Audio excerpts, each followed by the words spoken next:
Astăzi vorbim despre un maestru al manipulării, dar ce mă liniștește pe mine cel mai teribil este că povestea pe care urmează să vă zic nu este inventată. Faptul că aceste lucruri teribile chiar s-au întâmplat și omul ăsta nu a fost prins decenii întregi, mă lasă fără cuvinte.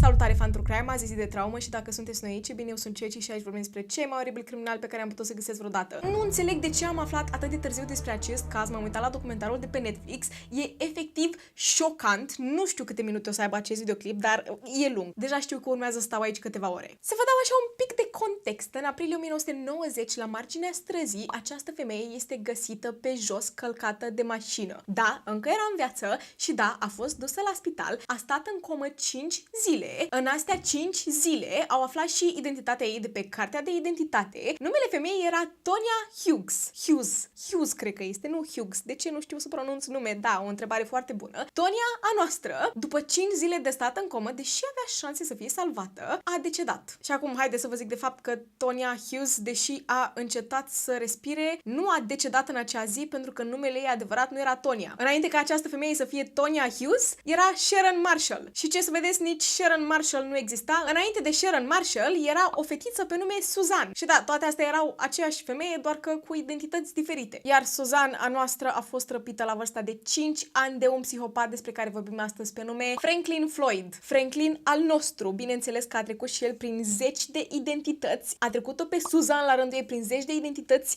minciuni, state diferite, zeci de state diferite și a ajuns, în primul rând era tatăl ei, după care a ajuns să fie soțul ei și să facă și un copil împreună. 2, 3, ajungem și acolo. Astăzi vorbim despre viețile multiple a lui Franklin Delano Floyd și el s-a născut pe 17 iulie 1943 în Georgia, America. Bineînțeles, mereu ne ducem în Statele Unite, nu? Bineînțeles că a avut o copilărie teribilă, să vă zic așa în mare. Tatălui îl folosea pe post de sac de box. După care, tatălui moare de ciroză și mama lui se decide să îl dea la orfelinat, doar că acest orfelinat era extrem de cunoscut pentru violență, să spunem așa, și pedepsele constau în a-i lăsa pe cei mici fără mâncare zile întregi, erau închiși în spații mici, erau bătuți la ordinea zilei și bineînțeles că nu au lipsit și abuzurile intime. De la vârsta de 16 ani a fugit de la orfelinat și a început să se ducă din oraș în oraș, a ajuns să se situeze în Los Angeles la un moment dat și a început să fie arestat pentru diferite crime mici, de multe ori încerca să jefuiască magazine și bănci. Și faza este că el, pe parcursul vieții, a fost arestat de nenumărate ori și de fiecare dată nu primea absolut nimic, ori primea o sentință extrem de mică, ori era lăsat în libertate pur și simplu, primea o amendă. La 19 ani este vârsta în care el comite prima cea mai gravă crimă, nu dintre toate, prima cea mai gravă crimă, și această crimă consta în a răpi o fată de 4 ani, a o duce în pădure și a profita de corpul ei. A lăsat-o acolo și această fetiță a fost găsită a doua zi și bineînțeles că s-a descoperit că avea diferite leziuni pe corp și cele mai grafice, să spunem așa, erau mușcăturile în zona intimă. Vorbim despre acest bărbat de 20 de ani și această fată de 4 anișori. E teribil, nu vine să cred. Și acum vine partea la care eu vreau să vă reamintesc că vreau să facem o petiție ca toți criminalii de genul, da? Criminalii care știți voi, copii, da? Ați înțeles ideea? Să fie castrați, pentru că mie nu vine să cred că omul ăsta a primit doar 10 ani de închisoare. 10 ani, oameni buni, 10 ani de închisoare. În acești 10 ani a încercat să evadeze de 2 ori. Prima dată i-a reușit, dar a fost prins la câteva zile după și a doua oară nu a mai reușit și au mai fost adăugați încă 25 de ani pe deasupra primilor ani pe care i-a primit. Deci trebuia să stea 35 de ani în închisoare. Și după ce a încercat să evadeze de 2 ori, oamenii mei l-au transferat la o închisoare de maximă securitate, unde, nu știu dacă știți, dar criminalii care sunt pedepsiți pentru crime de genul, da, legate de cei sub 18, au să sufere în închisoare. Și bineînțeles că a fost și acolo torturat la rândul lui de alți pușcăriași care nu suportă genul ăsta de pușcăriași. Și deși trebuia să servească 35 de ani, după 10 ani a fost eliberat. Nu. 1973. Franklin are 29 de ani, este eliberat din închisoare după ce a servit 10 ani cumpliți de altfel și la o lună distanță atacă o femeie. Încearcă să o răpească de fapt și de drept. Nu i-a ieșit și bineînțeles că a fost din nou arestat la o lună după ce a fost eliberat. Vreți să știți ce pedeapsă a primit? Ei bine, în primul rând nu a ajuns la nicio pedeapsă pentru că a fost eliberat pe cauțiune până la proces. În ce lume trăim? Omul meu a făcut ce a făcut, fată de 4 ani. A fost băgat în închisoare timp de 10 ani ani, a încercat să iasă de 2 ori, s-au mai adăugat încă 25 de ani la pedeapsă, pe care nu i-a săvârșit, by the way, da, țin să reamintesc. La o lună distanță iese și atacă o femeie și omul meu este eliberat pe cauțiune până la proces. În ce univers credeți voi că omul ăsta avea să aștepte până la proces în condițiile în care a încercat să evadeze de 2 ori din pușcărie? Vreau să știu cine sunt aceste autorități care au făcut lucrul ăsta. Așa că de neașteptat până la proces, după ce a primit eliberare condiționată în 1973, Franklin dispare, l-a înghițit pământul, nu se știe unde este. El este un fugitiv, fugar, fuge de justiție, fuge. Nu vrea să ajungă la proces pentru că e clar că o să ajungă la o pedeapsă foarte mare, nu? Așa că da, el fuge într-un total alt stat și reușește să își schimbe numele. Vă zic de pe acum că el își schimbă numele de nenumărate ori. Eu vă zic numele, dar tot Franklin îi spunem ca să nu ne încurcăm, pentru că e o poveste destul de întortocheată. Franklin își schimbă numele în Brandon Williams. Este 1974 și o întâlnește pe această femeie. Numele este Sandy. Iar Sandy este o mamă singură a 4 copii. Se descurcă extrem de greu. Și după ce s-a întâlnit cu ea, Franklin i-a promis marea și sarea, i-a spus că el va fi un tată vitreg minunat pentru cei 4 copii, vor forma această familie minunată și problema este că unul dintre acești copii, numele era Suzanne. Suzanne avea 4 anișori și Franklin al nostru a început să prindă foarte mult drag de ea, dar a prins puțin cam prea mult drag de ea, a început să devină puțin cam obsedat, să spunem așa, și deși Sandy a observat lucrul ăsta, inevitabil, Sandy a noastră nu era prea bună, știți voi, Sandy și ea avea niște antecedente penale, să spunem, și ea a fost prinsă cu un cec fals, a falsificat un cec și a fost arestată pentru 30 de zile. Și ăsta este momentul în care cei 4 rămân cu Franklin acasă. După ce Sandy iese din pușcărie după 30 de zile, ajunge acasă, Franklin nu este acolo și cei 4 copii dispăruți. Parcă i-a mâncat pământul. A înnebunit din prima și după află că Franklin de fapt i-a luat pe toți 4 și i-a lăsat pe fiecare la câte un orfelinat diferit. Erau 3 fete, printre care Suzanne și un băiat care era cel mai mic dintre toți 4. 2 dintre fete au fost găsite și au mai rămas Suzanne și băiatul. Și s-a aflat că acest băiat a fost dat spre adopție și această adopție a fost privată și dacă această adopție este privată, nu mai poți să găsești nicio altă informație, indiferent că tu vrei să-ți iei acest copil înapoi. Și vă zic, asta s-a întâmplat în anul 1974. Până în 2020, Sandy nu a mai auzit absolut nimic despre băiatul ei. A încercat să găsească, nu a mai găsit nicio informație. Iar Suzanne, a noastră. Oh, Suzanne... Sandy, știind că Franklin este obsedat de ea, a început să bănuiască că a vrut să o păstreze pe Suzanne pentru el și că a răpit-o. Am uitat să vă dau un detaliu foarte important, că Franklin și Sandy în punctul ăsta erau căsătoriți, deci legal vorbind, Franklin era tatăl vitreg al lui Suzanne. Așa că în momentul în care Sandy se duce la poliție să le spună, hei, știți, Franklin, soțul meu, mi-a răpit fiica. Autoritățile erau ceva genul, da, știi, nu prea se pune, pentru că dacă el este tatăl vitreg, atunci automat nu este răpire, pentru că el are tot dreptul să ia această fată. Și eu nu înțeleg de ce Sandy nu a mai continuat să facă absolut nimic. Pur și simplu a dat din numeri și era ceva genul, chiar nu putem să facem nimic, adică a răpit-o, vă zic eu, era puțin cam prea atașat de ea, prea atașat de ea, da?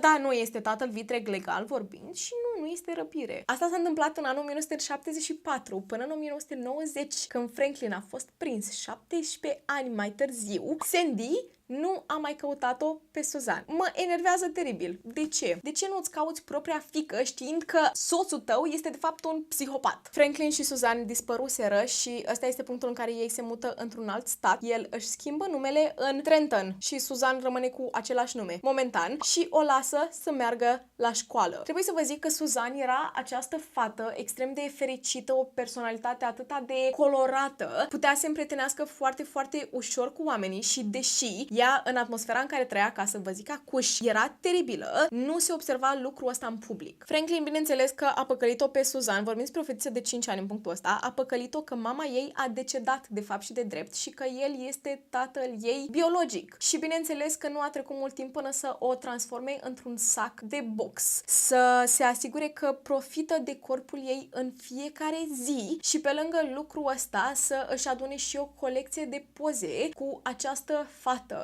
în diferite postaze. Până la vârsta de 14 ani, Suzan, a noastră, avea o colecție, un sertar plin de lenjerie intimă 18+. Nu vă gândiți dantelă roșie, gândiți-vă la lenjerie intimă, care este efectiv două ațe sau nu e nimic. La un moment dat, una din prietenele ei a spus că a găsit în sertarul ei nici nu vă știți ceva, nu, lenjerie 18+. Ce este și mai tragic este că Franklin, bineînțeles că își aducea și prietenii, avea un anturaj extrem de prost, ok? Erau exact la fel ca el și își aducea acești prieteni să profite de fiica lui. Măi, și vă întrebați, oare oamenii de la școală, profesorii, colegii, nu au observat că fata asta e puțin cam speriată de tatăl ei și că era clar că la un dat cineva avea să observe, nu? Ba da, chiar au început să observe oamenii și Franklin se speria de fiecare dată când lumea observa, când oamenii din jur, da, când Suzana noastră își făcea un prieten doi și acești prieteni observau ce se întâmplă la ei în casă, Franklin se speria și fugea. Și de fiecare dată își schimba numele. A ajuns să-l cheme Warren Marshall și pe Suzanne o chema Sharon Marshall. Și Sharon este numele sub care a fost cunoscută o perioadă lungă de timp pentru că ea a ajuns să meargă la liceu și a stat la acel liceu până la absolvit, ceea ce era o minune, pentru că voi trebuie să înțelegeți, omul ăsta a manipulat-o atât de mult pe Suzanne, încât avea toată încrederea să o lase să meargă la o școală publică. Deci de la vârsta de 5 ani până la vârsta de 13 ani, cei doi s-au mutat de cel puțin 10 ori și ajunge la momentul în care Suzanne are 13 ani și locuiește cu tatăl ei în Atlanta. Din nou începe liceul, este o fată foarte, foarte prietenoasă, începe să-și facă din ce în ce mai mulți prieteni, pentru că a stat acolo câțiva ani buni și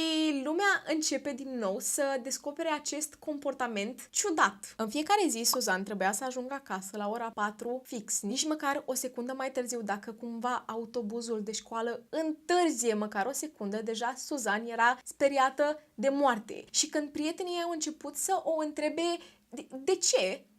De ce? O secundă, un minut, 2 minute, 3, 10 minute. E clar, dacă a întârziat autobuzul, de ce să fii speriată? Și Suzanne le spunea prietenilor că, citez, lui tati nu-i place să întârzi și pe tati el doare spatele și trebuie să-i gătesc în fiecare zi, pentru că știți voi, mama mea a decedat și sunt numai eu cu el și din când în când trebuie să-i mai fac masaj pe spate lui tati. Vorbim despre o fată de 13 ani. Un alt lucru extrem, extrem de ciudat era că dimineața când Franklin o lăsa la școală, da, pentru că era clar că el se ducea și o lăsa la școală, nu avea voie să meargă cu alți prieteni sau așa, când o lăsa la școală, o pupa pe buze de rămas bun. Știți, de să ai o zi frumoasă, doar că știu că pentru mulți să te pupi pe buze cu copilul tău este ok, dar eu o să fac o mică paranteză și puteți să însăriți în cap, pentru că mi-ați mai sărit, nu este prima dată când zic lucrul ăsta, nu este igienic, nu este ok să-ți pup copilul pe buze, ok? Dar chestia asta în America nu prea se întâmplă, nu prea vezi oameni să-și pupe copiii pe buze și automat era extrem, extrem de ciudat în condițiile în care vorbim despre o fată de 13-14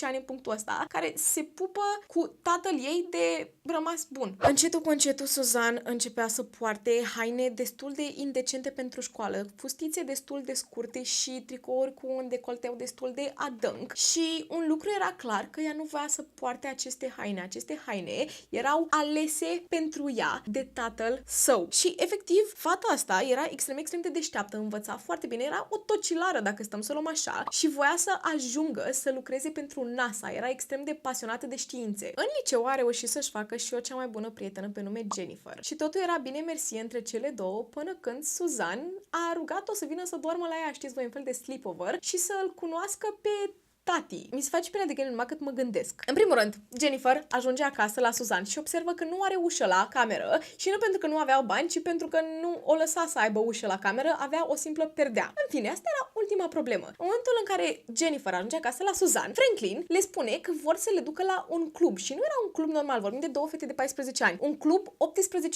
un club unde sunt dansatoare și tot felul de bombardieri.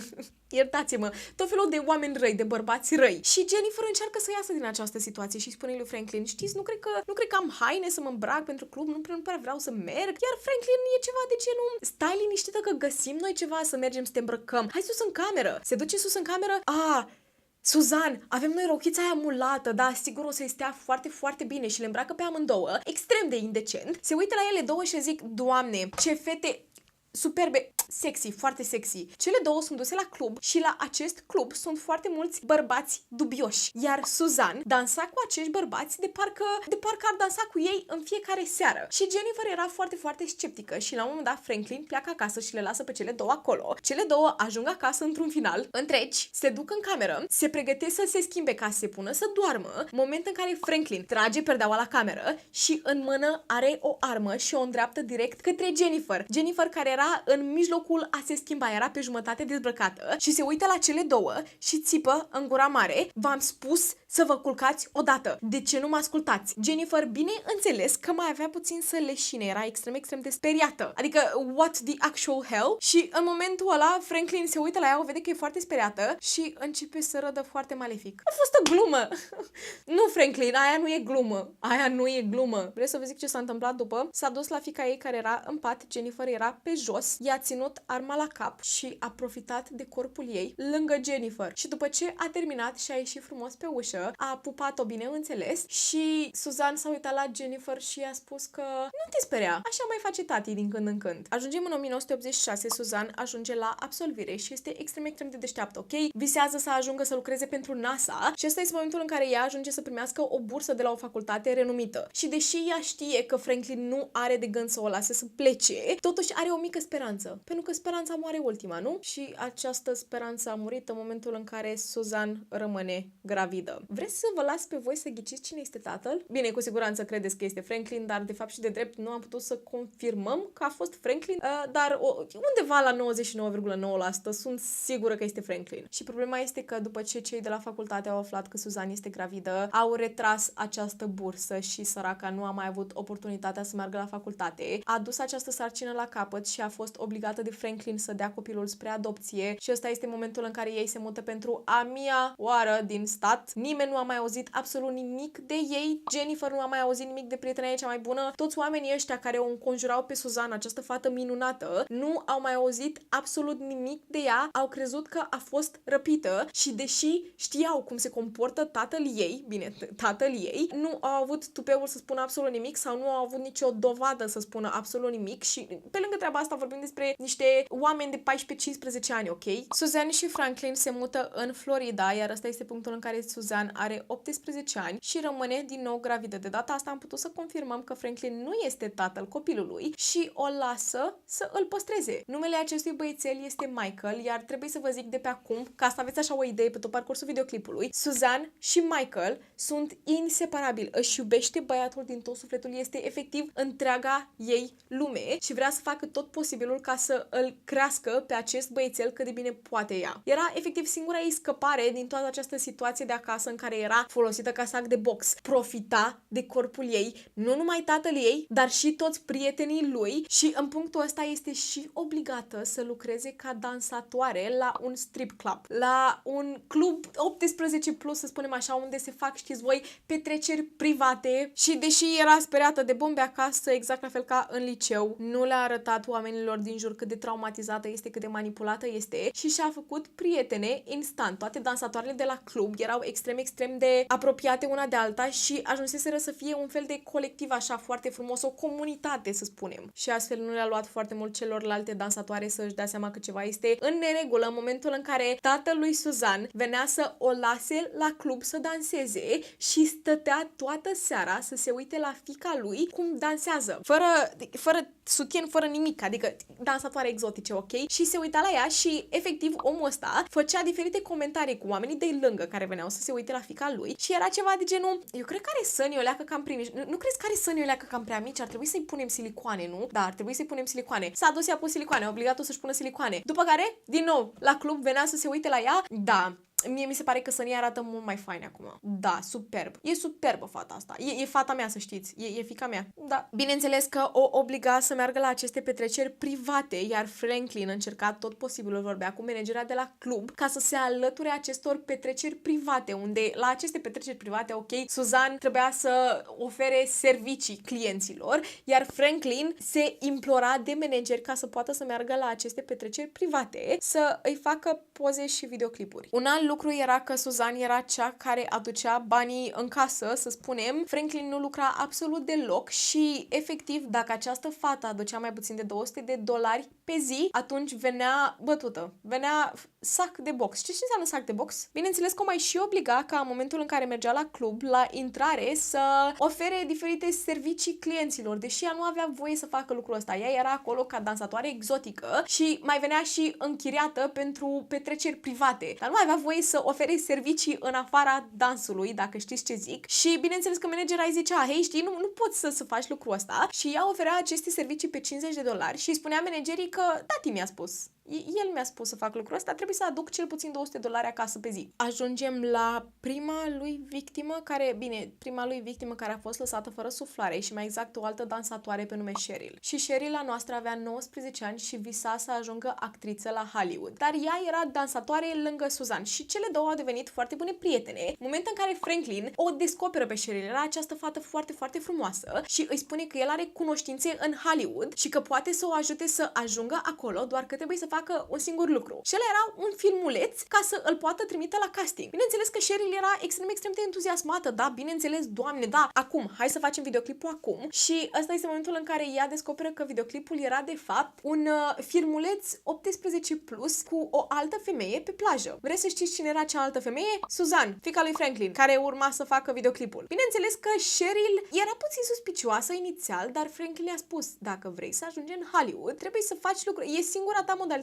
prin a ajunge la Hollywood. Vrei să ajungi actriță sau nu vrei să ajungi actriță? Așa că Cheryl se supune și ajunge să facă acest videoclip pe plajă cu Suzanne. Și era puțin cam ciudat că Suzanne nu s-a opus absolut deloc, adică e tatăl tău, de ce îți face niște poze, niște videoclipuri când tu ești efectiv în sănii goi? Cheryl a fost manipulată de Franklin și după un timp, trec vreo câteva săptămâni în punctul ăsta, realizează că nu mai aude absolut nimic de la Hollywood și își dă seama că a fost păcălită și totul a fost făcut doar pentru plăcerile morbide ale lui Franklin, așa că vrea să își ia răzbunarea și se duce la el și îl amenință că va avea să sune poliția și să le spună absolut tot despre ce îi face lui Suzanne, fiica lui. Așa că ăsta este punctul în care Cheryl dispare, iar Franklin și Suzanne, la rândul lor, dispar de pe fața pământului. Nimeni nu știa ce s-a întâmplat cu Cheryl decât ani buni mai târziu, când corpul ei a fost găsit, dar nu a fost identificat. Efectiv, nu i s-a identificat corpul decât mulți ani mai târziu, decenii mai târziu, dar eu vă zic ce s-a întâmplat. Practic, Franklin a luat-o acasă, a profitat de corpul ei, după care a găurit-o în cap, i-a făcut câteva poze pentru plăcerile lui morbide și după a aruncat-o într-o zonă rurală de lângă autostradă. Asta este prima dată când Franklin lasă fără suflare pe cineva și asta a fost Cheryl, această fată de 19 ani care avea visuri foarte mari, era extrem de frumoasă și bineînțeles că el împreună cu fiica lui se mută într-un alt stat, își schimbă din nou numele, de data asta îl cheamă Clarence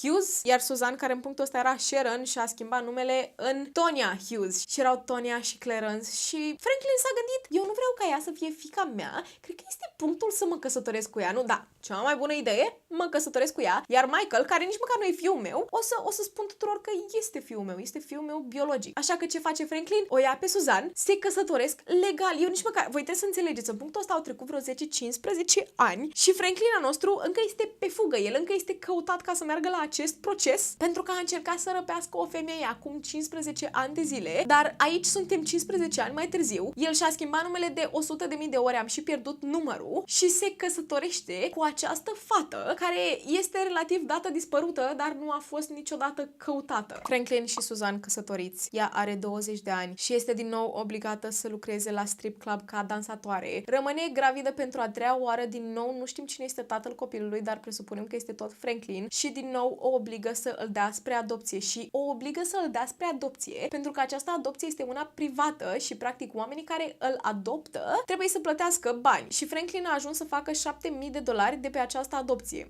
Practic a vândut copilul. Suzanne voia să-l păstreze, dar Franklin nu a lăsat-o. Soțul ei nu a lăsat-o. Suzanne lucrează la acest strip club și exact la fel ca înainte își face aceste prietene și aceste prietene încep să realizeze că are foarte multe leziuni pe corp, are foarte, foarte multe vânătăi și încearcă să o convingă pe Suzanne să îl ia pe Michael și să fugă, dar ea le spune că nu are cum, pentru că Franklin a amenințat-o că dacă încearcă cumva să fugă, o va lăsa fără suflare și îl va lăsa fără suflare și pe Michael. Și nu putea să lase una ca asta să se întâmple, dar într-un final ea ajunge să se întâlnească cu unul din clienții de la strip club. Numele lui era Kevin. Și ea se îndrăgostește de Kevin și ajunge să îi spună absolut tot, da, să îi spună tot ce se întâmplă acasă, cum vrea să scape de Franklin și ajung să își facă un plan să fugă în lume, să îl ia pe Michael, să fugă, să îl crească ei doi și sincer aș dori să vă spun că lucrul ăsta s-a întâmplat, dar la o săptămână după ce Suzanne a avut tupeul să își pună planul în aplicare, a fost găsită la marginea străzii călcată de o mașină. Și ajungem la momentul în care am început să vă zic eu povestea asta, da? O avem pe Suzanne care este găsită la marginea străzii, oamenii mei știu că ea este Tonya Hughes și în momentul în care ajunge la spital este într-o comă și timp de 5 zile a fost în această comă și Clarence, adică Franklin, soțul ei, o vizitează și el le spune doctorilor să nu lase pe absolut nimeni în această cameră, iar doctorii îi spun: hei, știi, soția ta, Tonya, adică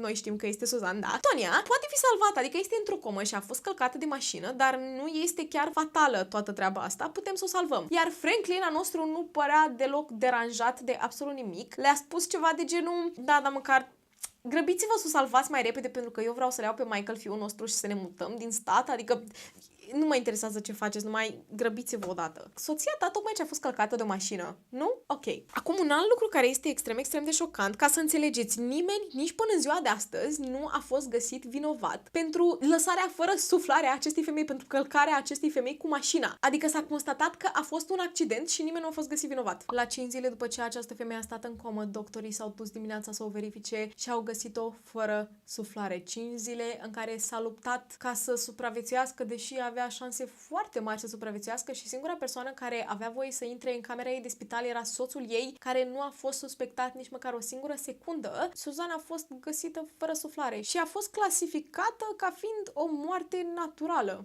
Nu a stat nimeni să-l suspecteze pe omul ăsta, nici măcar nu era interesat că soția lui era pe patul de moarte, era în comă. Ce face Franklin, bineînțeles? Îl ia pe Michael și vrea să se mute într-un alt stat, să-și schimbe identitatea din nou, bineînțeles, doar că are nevoie de bani pentru că soția lui nu mai lucrează în punctul ăsta și nu mai are cine să aducă bani în casă. Și de unde credeți că vrea să ia acești bani? Ei bine, de pe asigurarea de viață a lui Suzanne, pe care a pus-o în practică. Deci el practic a scos această asigurare de viață pentru Suzanne cu o săptămână înainte ca să fie lăsată fără suflare. Adică dacă voi ziceți că omul ăsta nu este vinovat 100% pentru moartea lui Suzanne, eu nu știu cine este. Și ideea care este? E prost omul ăsta, nu știu cum să vă zic, dar el a încercat să scoată această asigurare de viață și a trebuit să își dea Social Security Number, care e un fel de CNP în America, cred, corectați-mă dacă greșesc în comentarii, dar el trebuia să dea acest Social Security Number și el, în loc să îl dea pe ultimul pe care îl avea, da, Social Security Number-ul pe care l-a primit în momentul în care și-a schimbat identitatea pentru ultima dată, și-a dat Social Security Number-ul pe care l-a avut de când s-a născut, adică sub numele de Franklin Lloyd. Și în momentul în care oamenii mei au pus acolo în sistem Social Security Number-ul pe care l-a avut atunci, au descoperit că omul ăsta fuge de poliție de 17 ani de zile și este căutat. Și da, Franklin este arestat și este condamnat la 3 ani de închisoare pentru ceea ce a făcut cu 17 ani în urmă, adică a încercat să răpească o femeie. Oamenii mei habar nu aveau de ce a făcut cu Cheryl, habar nu aveau că Suzanne a fost victima lui pentru ultimii 17 ani de zile. Iar Michael este dat spre adopție, este dat acestei familii și această familie realizează că Michael avea 2 ani de zile, da? La 2 ani de zile nu putea să meargă ca lumea, nu știa să vorbească nici măcar un singur cuvânt, nu știa să spună, nu putea să mănânce cum trebuie, el nu a fost crescut cum trebuie și este de înțeles având în vedere că a fost crescut de Franklin, iar după 3 ani de zile după ce acești părinți adoptivi au reușit să îl crească pe Michael, să ajungă acest băiat normal, are 5 anișori în punctul ăsta, Franklin iese din închisoare, vrea să își ia băiatul înapoi, vrea să câștige custodia, nu reușește, așa că ce face? Se duce la școala lui Michael, se duce la directorul școlii, are o armă în mână, îl amenință că dacă nu scoate pe Michael din clasă să îl pună în mașină, atunci îl va lăsa fără suflare. Acest director se duce, le ia pe Michael din clasă, îl scoate afară. Franklin îi pune pe amândoi, pe director și pe Michael, în spatele mașinii, după care se duce într-o pădure, îl leagă pe acest director de un copac, îl lasă acolo și ăsta este momentul în care Michael este văzut în viață pentru ultima dată, pentru tot restul vieții, până în în 2024 nu știm ce s-a întâmplat cu Michael. Și asta s-a întâmplat în 1991. Trec câteva luni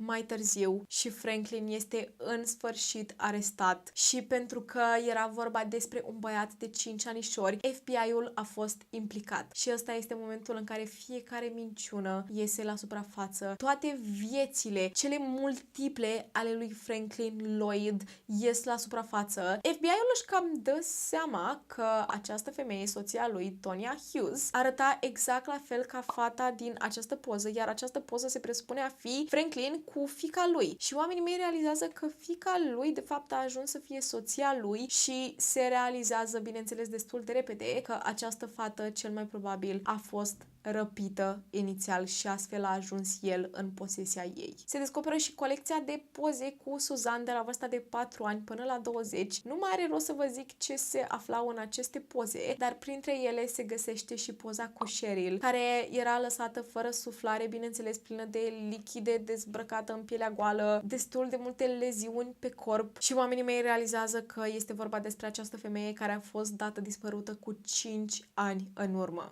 Franklin a fost găsit vinovat și primește pedapsa cu moartea. Ei, da, ce bine, ne bucurăm. Franklin, asta meriți. Îmi pare nu-mi pare rău. Asta meriți. Dar rămânem cu două întrebări mari și late. Ce s-a întâmplat cu Michael și care este numele adevărat al lui Suzanne? Pentru că noi știm că numele ei adevărat este Suzanne, dar la momentul ăla ei habar nu aveau cine este, de unde a răpit-o și ei știau că o cheamă Sharon Marshall. Dar erau foarte siguri că numele ăsta era la fel fals. 20 de ani mai târziu, în 2014, efectiv 20 de ani mai târziu, a stat această investigație deschisă să realizeze ce s-a întâmplat cu Michael și cine este Suzanne, cine este Sharon de fapt. Și abia în 2014 Franklin s-a decis să recunoască că Michael a fost lăsat fără suflare, dar până în ziua de astăzi corpul lui nu a fost găsit. Deci există o mare posibilitate ca Franklin să se fi jucat cu mințile oamenilor și să îi fi mințit că l-a lăsat fără suflare și de fapt să-l fi dat la un orfelinat sau să, nu știu, să fi făcut total altceva cu el. Iar într-un final oamenii mei realizează că numele lui Sharon Marshall era Suzanne Sevakis și a fost răpită de la vârsta de 5 anișori, doar că nimeni nu a făcut absolut nimic și mama ei, destul de egoistă dacă mă întrebați pe mine, încă mai trăiește în ziua de astăzi, nu a făcut absolut nimic. Fiica ei a fost răpită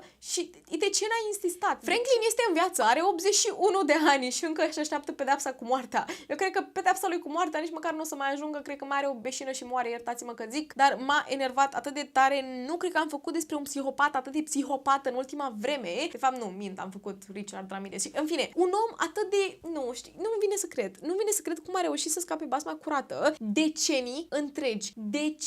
Decenii întregi și a schimbat. Eu nu înțeleg, nu e greu să schimbi identitatea? Bine, mă gândesc că asta era în 1990. Nu e greu să... Mă gândesc, trebuie să schimbi identitatea când ți-o schimbi. Nu verifică oamenii ăștia să vadă dacă tu ești un mare psihopat, că ai 10.000 de antecedente penale. Eu am aflat de cazul ăsta destul de recent, puțin cam prea recent, deci nu am auzit de el înainte. Voi ați auzit de el? Chiar sunt tare curioasă dacă ați auzit de el. Am auzit de el acum 2 zile, când mă plictiseam și am intrat pe Netflix și am dat de acest documentar, care este un documentar genial, îl recomand 100%, se numește Girl in the Picture și e genial, a fost superb și am rămas șocată. Nu am văzut de mult un documentar atât de complex și atât de întortocheat, încât m-am convins că vreau să îl fac. Și sper că v-ați bucurat de el, sunt tare curioasă dacă știați deja de el din nou și dacă știați deja de el și a stat aici doar pentru fața mea, apreciez din suflet enorm de mult. Mie încă nu vine să cred câți oameni suntem, câți dintre voi stați și vă uitați la videoclipurile mele, vă uitați la mine cum stau și vorbesc, pălăvrăgesc, mă plâng la voi, ok? Mă plâng la voi, asta este, se mai întâmplă. Nu uitați că mă găsiți pe Instagram, TikTok, Twitch și mai avem un alt cont de YouTube care se numește Mia și Ceci, acolo postăm tot felul de chestii interesante. Recent am postat pe Instagram, bine, cred că până postez eu videoclipul ăsta nu o să mai fie recent, dar am fost la o expoziție de criminali în serie și am văzut extrem de multe chestii interesante pe care le-am postat pe Instagram și vrem să le postăm și pe celălalt cont de YouTube cu tot ceea ce am făcut acolo și tot ceea ce am văzut. A fost